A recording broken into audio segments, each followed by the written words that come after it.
Maravillas. Adelante, Javier.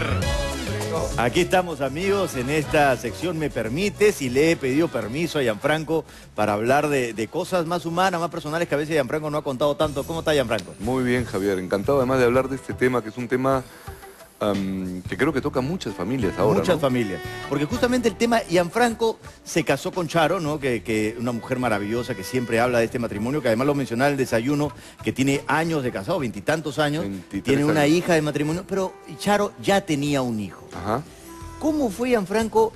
¿Cuántos años tenía Claudio cuando... Flavio. Flavio, cuando...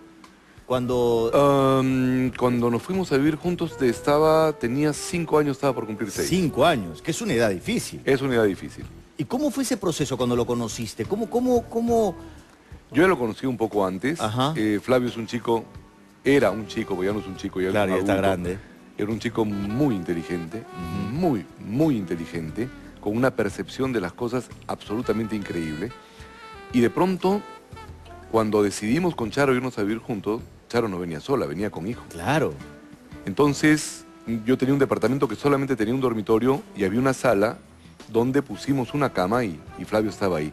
Ya había todo un espacio, un problema particular. Claro, ya era... ¿Cuál es su sitio? ¿Cuál es su sitio? Dentro de la casa. Dentro de la casa, claro, no tenía un cuarto. Eso es muy importante. Claro. Y lamentablemente las condiciones que teníamos no nos daban para más. ¿Y él reclamaba su sitio? No, Flavio jamás. ¿Pero tú te acuerdas, Gianfranco, la primera vez que conociste a Flavio? Sí, ¿Cómo fue ese claro. encuentro? Era un enano de 3 años, más o Ajá. menos, que venía al teatro cuando estábamos Charo y yo haciendo teatro, y cantaba las canciones, un Pero chico en ese, muy feliz. él pensaba que tú eras el amigo de Siempre Charo. pensó que era el amigo de Charo, aun cuando vivíamos juntos. Eso Ah, te voy no a me contar la diga. historia, sí. ¿Cómo fue eso? Un día él le dice a su mamá, cuando tú regreses con mi papá, ya nosotros estábamos viviendo juntos, y Charo le tuvo que explicar. Le dijo, mira, Flavito, tu papá y yo somos grandes amigos, pero ya no vamos a vivir juntos porque yo ahora vivo con Gianfranco. Y Flavio, en ese momento, que tendría unos 6 años para 7, la miró y le dijo, ya entendí. Ahora déjame estar un rato solo. ¿Eso le dijo? A esa edad. Increíble. Flavio es un tipo increíble. ¿Pero por qué decidieron ustedes no hablar, digamos, desde el principio? Porque se van a vivir solos, no le habían contado a Flavio. Sí, y él podía... pero dentro de la fantasía de Flavio estaba el hecho de que su papá seguía siendo su papá, Ok. vinculado a su mamá, ¿no? Nunca Pero- ha dejado de ser su papá. Ok, pero, o sea, cuando Flavio pregunta, recién ahí se lo explican. Cuando Flavio... Cuando le dice, ¿cuándo vas a volver? Exactamente. Pero ¿por qué ustedes decidieron, digamos, esperar ese momento? Yo no sé si se decidió o no se... Sucedió. O justamente no se decidió, Ajá. decirlo de alguna manera. Ok. Entonces, como la pregunta no estaba puesta, pues a lo mejor no era necesario hablar. Claro, claro. El problema más serio para mí, no para Charo, para mí, era que yo no había tenido hijos. Claro. Y yo recibo de pronto un hijo de 5 años. Ajá, ¿Cuál es el modelo para criar a este hijo? ¿Cómo funciona? claro, Y el modelo que tienes es el modelo con que te criaron a ti, claro. que no necesariamente es el mejor. Y pasó que de pronto... Hubo contraste, claro, porque Charo tenía una visión diferente de la mía. Desde cosas tan simples como esta, por ejemplo, ¿no? Cuando a mí me ponían el plato de comida en la mesa, era come, Ajá, y se acabó. Claro. Y eso había que comer. Claro. Flavio tenía una visión absolutamente relajada, no quiere, no importa, te pongo otra cosa. podía decidir. con Entonces respecto a habían eso. decisiones que para mí eran un poco impensables. Entonces había que ir armonizando eso para poder trabajar. Pero ¿y cómo manejaba, por ejemplo, Gianfranco, el tema de la autoridad?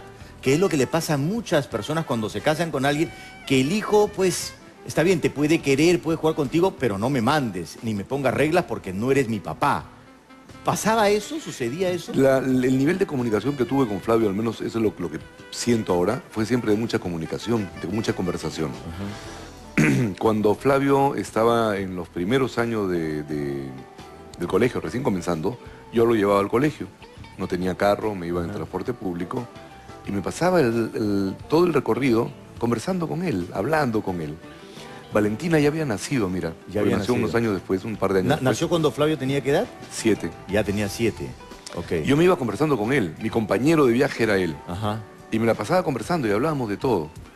Y una cosa bien interesante fue que parte de la crianza que tuvo este hijo mío, y le digo mi hijo, porque Claro. es mi hijo, es que estuvo ligado a su abuela. Su abuela lo cuidó mucho tiempo, porque Ajá. Charo trabajaba, Ajá, qué sé yo, ajá. ¿no? El papá también.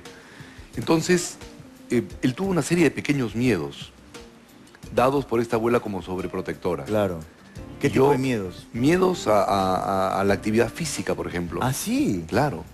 Porque Flavio era había muy un riesgo, reconcentrado. seguramente. Mucho riesgo había para la abuela. Claro. Le podía pasar algo y Ajá. estaba a su cargo. Y entonces sacarlo de ese espacio era difícil.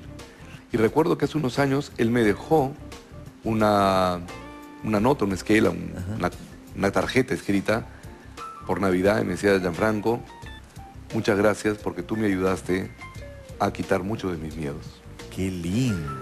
Y el trabajo con él fue ese, o sea, irlo incentivando, a veces de buena manera, a veces de no tan buena manera, porque uno nunca sabe realmente cómo es, cómo a llevarlo a un espacio donde él se sintiera seguro de sí mismo, ¿no?